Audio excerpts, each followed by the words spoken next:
Hey everybody, here we are again. If you want to turn this into this, follow along because we're about to break down the sirloin tip roast. So, of course, you want to follow your seams. You got your boning knife, your breaking knife, and your honing steel.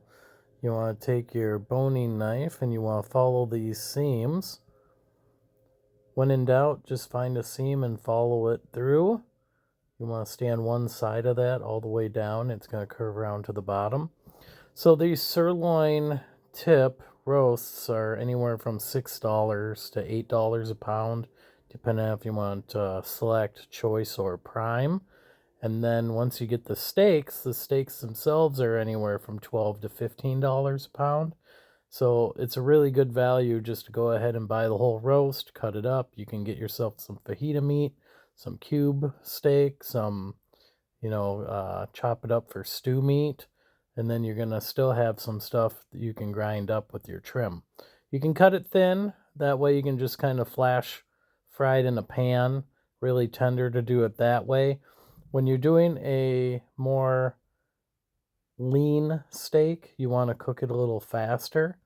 You don't want to cook it well done because it's going to be a lot more dry. It's going to be a lot more chewy. So just like you're doing venison, for instance, venison is a really lean steak, and any hunters know you kind of cook those deer steaks really fast, and you only want an internal temp of 125 to 130, and that's the perfect doneness for that. Same thing with these sirloins. That's why it's another important reason to get it from your butcher. Typically, that's going to be your cleaner, better meat that you can trust. That way, you don't have to get it up to 165. I mean, obviously, there's chicken and pork that you want to get cooked a little higher, but with the beef, you're safe at that 125 to 135. So again, follow your seams through. And a lot of this is going to be stuff just that you can trim out. And by trim out, I mean just get it off of there and then you can grind it up. Too many people just buy these sirloin tip roasts just to grind the whole thing, but don't waste it. There's good meat, good steaks to be had out of these things that people pay good money for per pound. So if you can follow along with this, slow it down, watch it a few times, let me know if you get any value out of the video. Like, subscribe, share. If you want me to show you any other breakdowns, let me know. We can do a whole lot of different ones. We can do pork, we can do lamb. I've been thinking about picking up a whole lamb or sheep and doing a breakdown kind of like we do a venison, so that'd be kind of fun.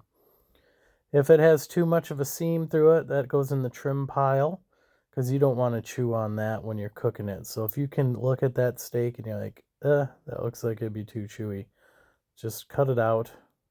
Easy enough.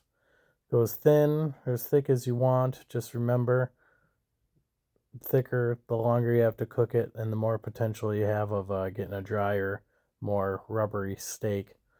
The thinner ones are quick to cook. That's why the fajita meat is so good out of these top sirloin, because you don't cook them very fast and you can use them, yeah, obviously with the stir fry, fajita, anything like that.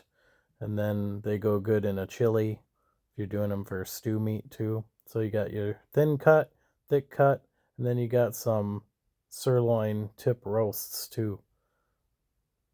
So here we are cutting some more really thin. So very versatile primal with that sirloin tip.